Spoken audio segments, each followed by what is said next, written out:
Eternal night falls. Bad news, loyal readers. We're bringing you yet another morningless morning edition of New York's finest newspaper, the Daily Bugle. Why? Because our beloved borough has been trapped in a state of never-ending night for who knows how long. That's why.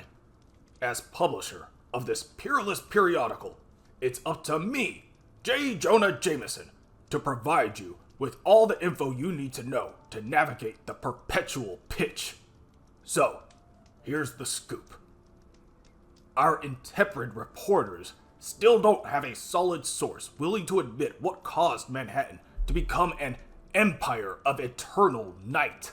But anonymous scientists have independently confirmed that a massive wave of chronal energy washed over our planet shortly before things went dark. Coincidence? I think not. Like something out of a bad horror movie, our city streets are now being stalked by vampires. You heard me right. These bloodsuckers have been draining veins faster than my liberal lawyers drain my bank account. Our former friends and neighbors are quickly turning into our worst enemies. Rumor has it that Dracula himself has taken up residence in Central Park. Sounds a bit far-fetched to me, but if that caped creeper really is organizing an army, we'd all be better off relocating to New Jersey. And those aren't words this lifelong New Yorker types easily. So, where are all the superheroes? Eyewitnesses have identified members of the Fantastic Four coming and going regularly from their stronghold in the Baxter Building. As always, the Richards family is on the front line of the crisis, and we here at the Bugle applaud them for their selfless service. Tony Stark recently issued a press release claiming that he and Reed Richards are collaborating on a number of innovative solutions to restore New York to its former glory as quickly and efficiently as possible. However, my source on the inside suggests that these two big brains may be at odds when it comes to exactly how they plan to end this endless night. Reed wants to save everyone, while Tony is still calculating how many losses are acceptable. My vote goes with Richards. Other heroes have been seen patrolling the streets, rescuing citizens stupid enough to wander beyond the safety of their apartments. Squirrel Girl, Moon Knight, Cloak and Dagger, you name them. They're probably out there risking their lives to save yours. So, for once, I'm willing to put aside my personal distaste for costume crusaders and say thank you on behalf of all the people of New York to all those fighting the good fight. Except for one. I have it on very good authority that the less than amazing Spider-Man dodged his duties and swung through a portal to have a spider party with his friends in the far-flung future. I'll see if my favorite photographer, Peter Parker, can get me a solid snapshot of that webbed weirdo abandoning his adorned public. That's it for now, fearless readers. We'll have plenty more news for you tomorrow. If tomorrow ever comes.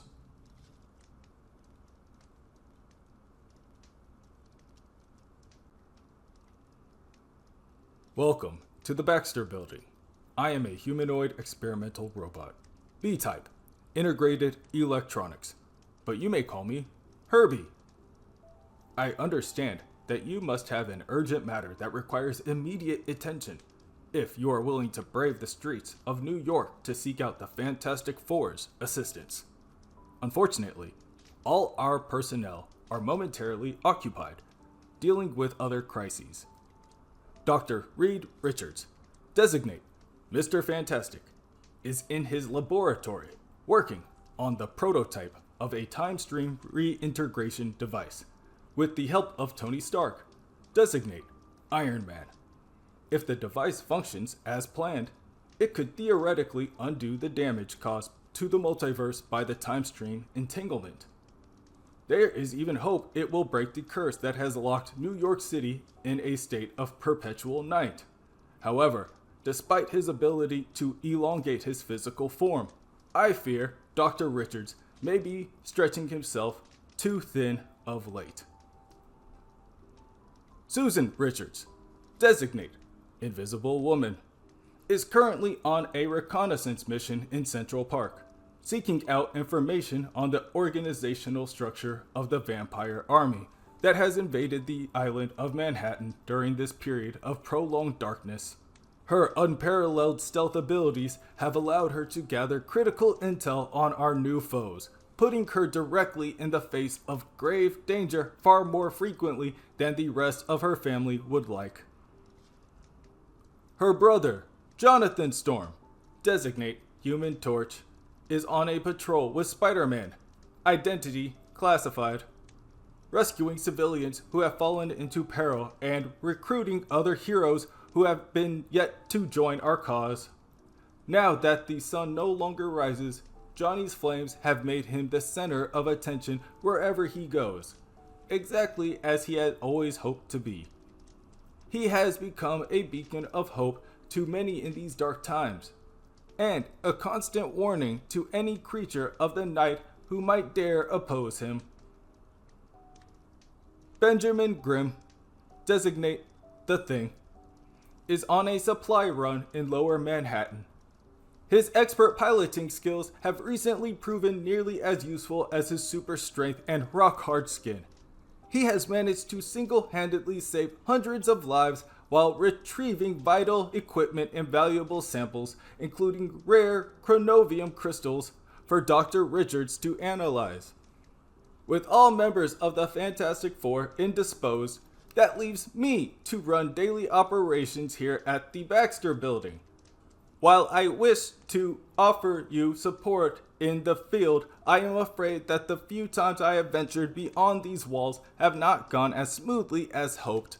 Unless Dr. Richards upgrades my offensive capabilities or identifies a mission with objectives that only I can complete, I do believe it would be best for us both to remain within the safety of these walls until a qualified individual becomes available to assist you.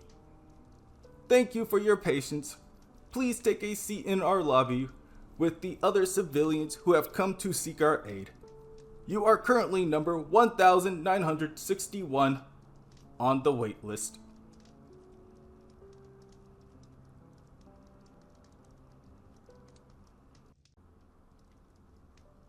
Thicker than blood.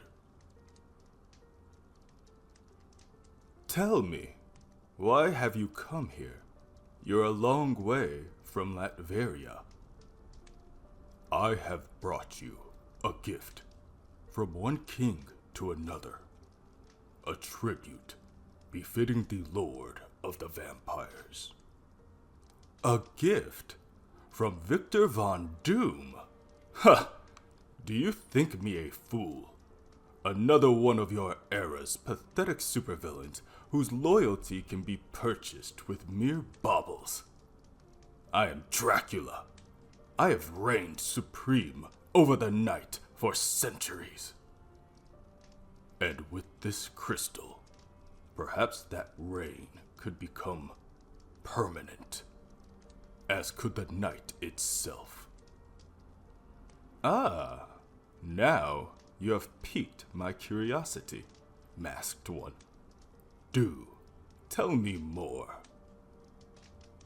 What you now hold in your hand is called Chronovium.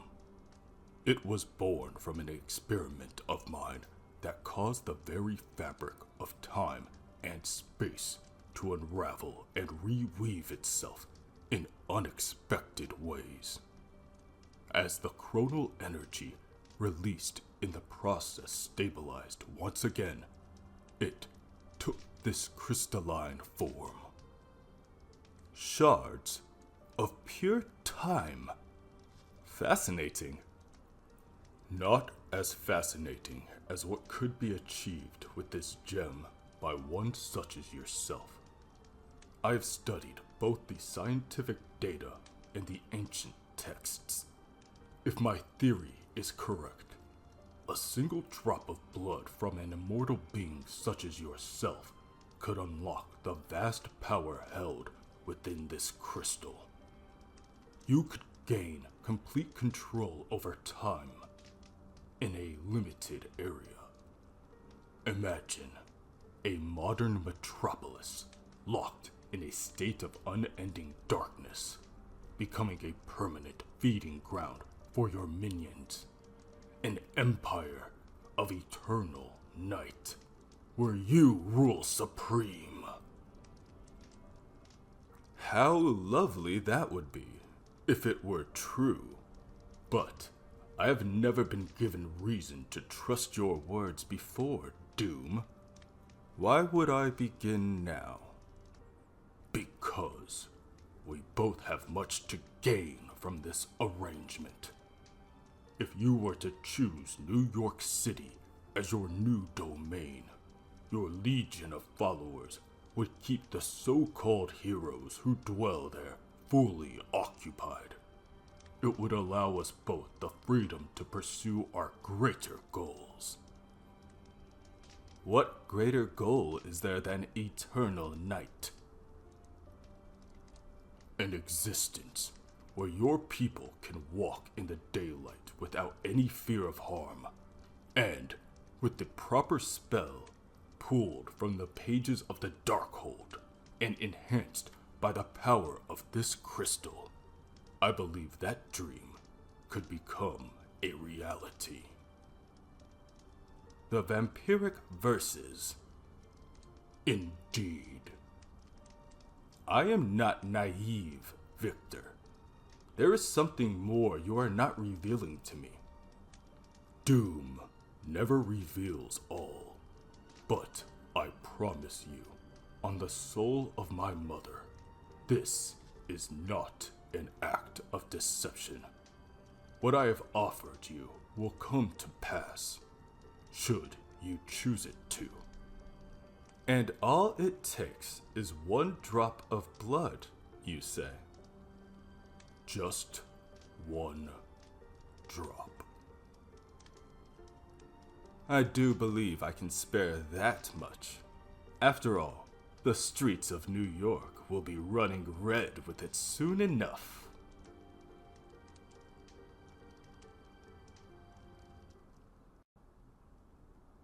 Ancient game. Ever since I started hanging around with my pal Stephen Strange, he's always told me the same thing.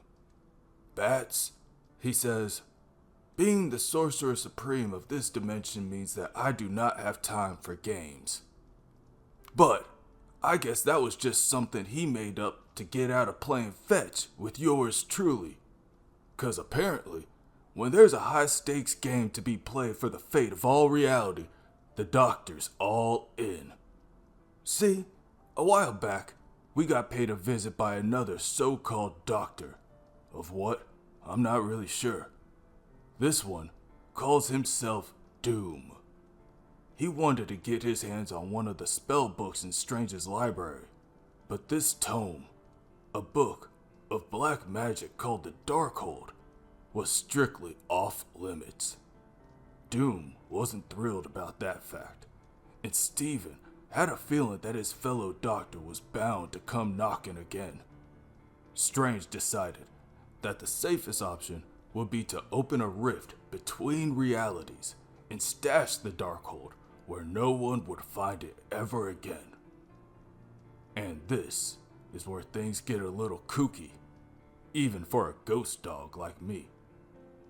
Time itself got turned upside down, and Strange ended up lost in the astral plane for a hot minute. While he was there, he searched for the Darkhold to make sure it was still safe. But, surprise, it had somehow fallen into the bony hands of an Egyptian moon god by the name of Khonshu. This bird-skulled freak had been protecting travelers in the night for centuries, and he thought the best way to keep doing that would be to use the Darkhold to eliminate the vampires that had overrun NYC. Not a bad plan, honestly, except for the fact that it would hurt thousands of regular folk who had been unwillingly turned to the dark side. Khonshu took Strange captive and tried to make the doc cast a nasty spell for him, but Strange knew he had to shut Khonshu down. Luckily, the Scarlet Witch had reminded Stephen that Khonshu loved a good game of Senet, which is some kind of fancy Egyptian board game. Like chess. Even better, Khonshu wasn't particularly great at the game. Seriously, according to legend, he lost a match to some other god named Thoth and forfeited his radiance as a part of a wager. That's the whole reason the moon waxes and wanes and all that. Look it up. Anywho, Strange played the game of his life, securing not only his freedom, but recovering the Darkhold as well. Funny part is, Stephen used a strategy that Doc Doom himself unintentionally tipped him off to, moving his piece to the House of Truth space and drowning Khonshu in the House of Water, giving the Doc a chance for a major comeback. It was a big gamble, but one that paid off, and now he's back safe and sound. I haven't even gotten on his case about always turning me down whenever I want to play. The guy did save thousands of innocent lives after all. He deserves a free pass. This time. But you better believe it that next time I ask him to toss a ball for me, I ain't taking no for an answer.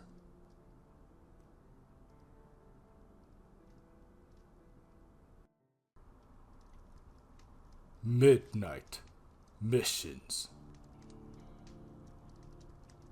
Don't know if you can hear me right now, Khonshu. It's never been like you to actually listen to anyone's prayers. But if, by some strange chance, this is one of the rare moments where you decided to give a damn, you might as well know what your Moon Knight has been doing in your name. You sent me here to New York City to continue your sworn mission, keeping travelers in the night safe from peril. And that's no easy task now that the entire city has been overrun by vampires. But luckily, I'm not the only one who's been looking to bust up Dracula's blood-sucking brood. Your knight has formed his own round table. We've been calling ourselves the Eternity Knights. Has a nice ring to it, doesn't it? It all started out when Iron Man and I came to the mutual realization that some of the other heroes we'd aligned ourselves with wouldn't be willing to get their hands, or their costumes, dirty. They're also hung up on the idea that some of these vamps used to be innocent civilians. They aren't willing to accept the notion that every war has casualties. It's like you always taught me. Vengeance comes at a steep cost. So does victory. Stark came around to my way of thinking pretty quickly, but not everyone followed suit. The Fantastic Four and that annoying girl with all the squirrels were too squeaky clean to do what needed to be done. So, while they're up in their ivory tower trying to figure out a way to save everyone, we're down here on the streets doing the real work, saving as many lives as we can, and ending the ones that can't be saved. Some of my crew are proud to be doing what we do so well. Wolverine and the Winter Soldier wear the Ichor like a badge of honor. So does the new girl with some giant sword that speaks Japanese. She may be a better hunter than I am, but others don't want their reputations to be tarnished by the blood we're spilling. Good thing Stark has an endless flow of cash and a knack for design. After some recent experiments, he's incorporated Chronovium into his armor specs, tapping into the ability to rewind time. The results were some epic new suits with a gothic aesthetic that hits all the right notes and faces. We may not be the only ones sporting new threads though. We recently ran across a group of vamps near my hideout in Greenwich Village that were being led by a man in fancy white armor. And I could have sworn I recognized him from somewhere. Whoever he was, he looked like he was ready to give old Dracula a run for his money when it comes to leadership over the vampire army. And when he does, I want to be there to watch. In the meantime, I'll be here, keeping the streets safe and doing your dirty work for you, just like a good fist of Khonshu does. As long as the moon stays out, your knight will be at your service, whether you're listening or not.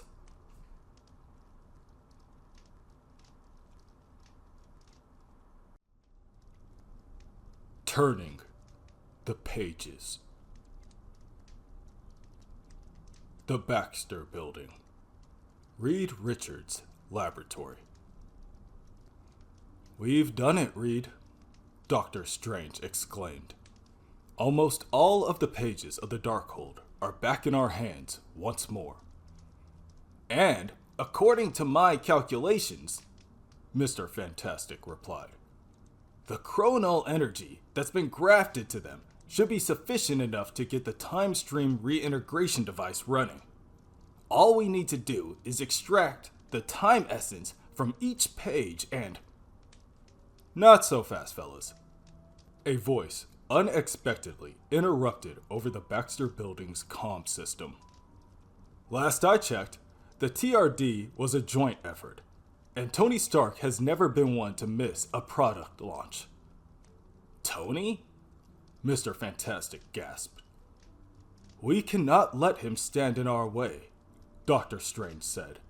With a quick gesture of his hands, the ancient pages of the Darkhold began to swirl around him in a mystical frenzy. "Get those pages into the chronal siphon now, Steven," Mr. Fantastic ordered. "I'll deal with our uninvited guest." "Deal with me?" Iron Man laughed over the speaker. "And how are you going to do that? By building an untested device and activating it before it got enough energy to actually get the job done? Oh wait, you're already doing that." "You know full well that we don't have time to wait until everything is perfect, Tony," Mr. Fantastic said. "The time stream entanglement has to be undone, and the TRD will get the job done. I've crunched all the numbers." "But somehow you've lost count of the seconds," Iron Man said. "Because I'll be there to stop you from making your biggest mistake ever in 4, 3, 2... Before Iron Man could finish his countdown, Mr. Fantastic stretched his malleable body into a sheet-like barrier, blocking off the entrance to his laboratory. "1!" Iron Man yelled from the other side of the doorway. Mr. Fantastic grimaced as a barrage of repulsor beams hit him from behind. Though his elasticized form absorbed most of the impact, the pain was still excruciating. "Reed!" Dr. Strange shouted, deep concern showing on the Sorcerer Supreme's unusually stoic face. "I wasn't aiming for you, old friend," Iron Man said. "You just got between me and my targets." "The pages?" Mr. Fantastic asked through gritted teeth. "But Tony, they may be our only hope." "I fully agree," Iron Man answered.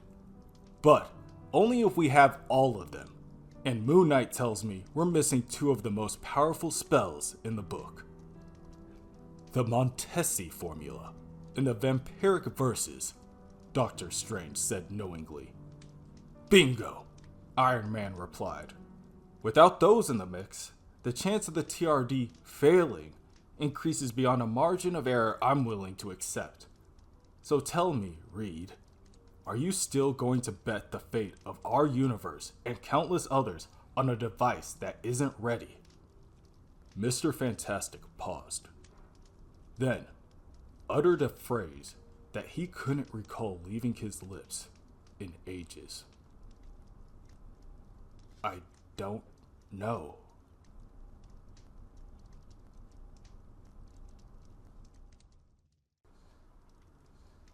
Star Turn.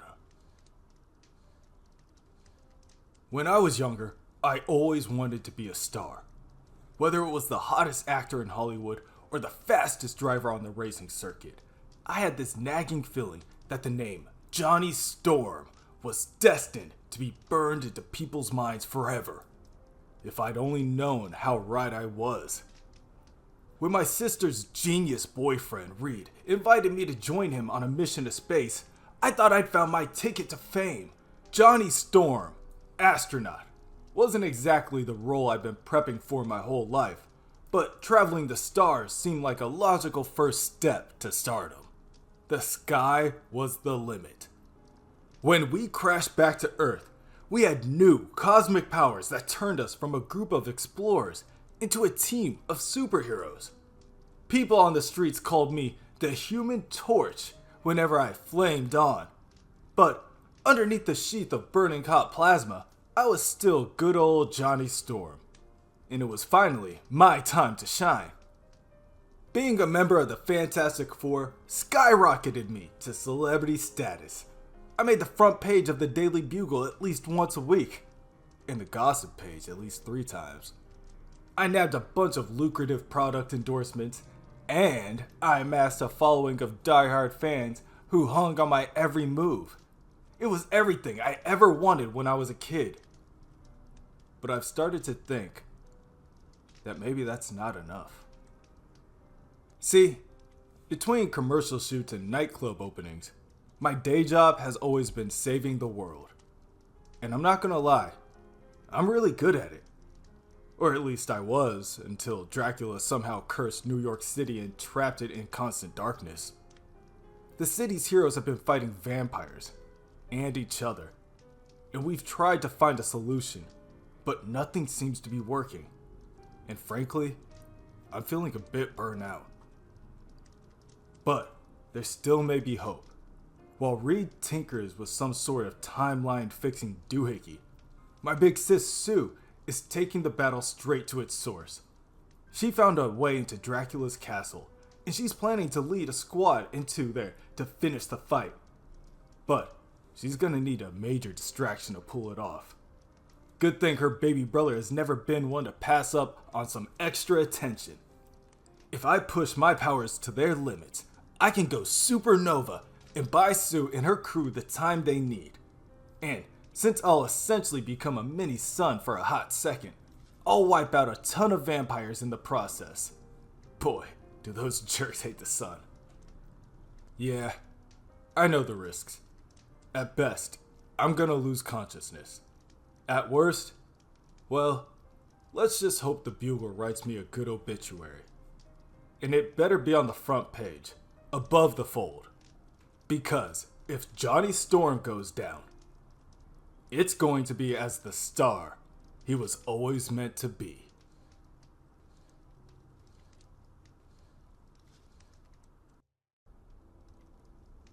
Plans within plans. A passage from the Book of Doom, 2099. Doom rarely finds a reason to admit fault, but I must say, I seem to have underestimated myself.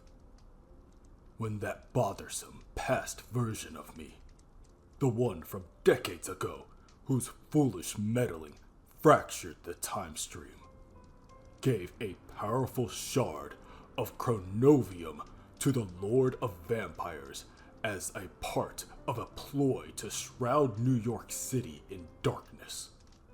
I assumed he was merely playing games that were far beneath my notice. I should have realized that any Doom, even one lesser than I, always has a scheme in play that will unfold into something far grander with time.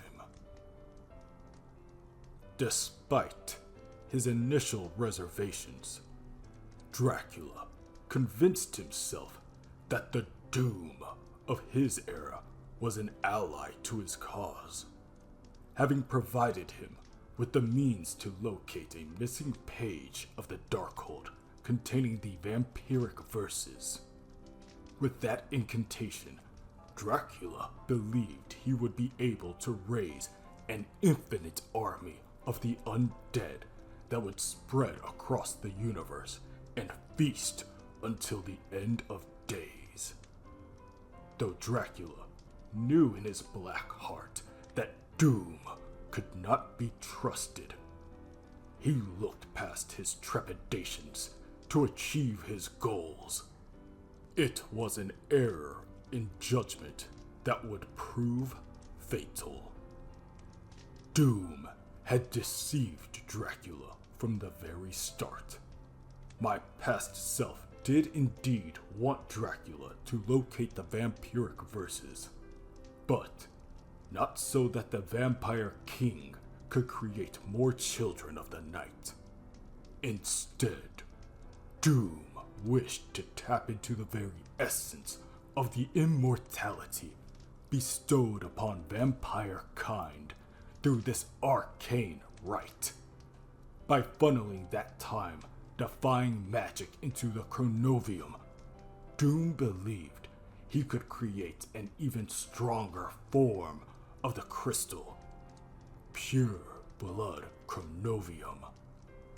After all, if a single drop of Dracula's blood infused into the shard could give the vampires an empire, Doom suspected that an endless supply of that same immortal energy would help him reshape the time stream as he saw fit. Knowing full well that such machinations would be instantly opposed by the Sorcerer Supreme and his heroic allies, Doom could not risk his true plot being discovered, so he manipulated events from the shadows, letting Dracula and his minions dirty their hands as they unwittingly held Doom's greatest foes at bay. And once the vampiric verses were located, Doom changed his allegiance and secretly assisted the heroes in their efforts to defeat Dracula, all in order to claim his ultimate prize and work his ancient magic on the Chronovium. Surprisingly, Doom's plan turned out to be a resounding success, with every move unfolding just as he had orchestrated it. Outwitting everyone, Doom stood triumphant, with the pure blood Chronovium in his iron grip. Even I was impressed. But he is not the only Doom with grand plans in motion. And while he may have ended this round with a win, I will soon prove to him that he is but a mere glimmer of the man he is destined to become. Now, if you will excuse me, Doom has a gala to attend.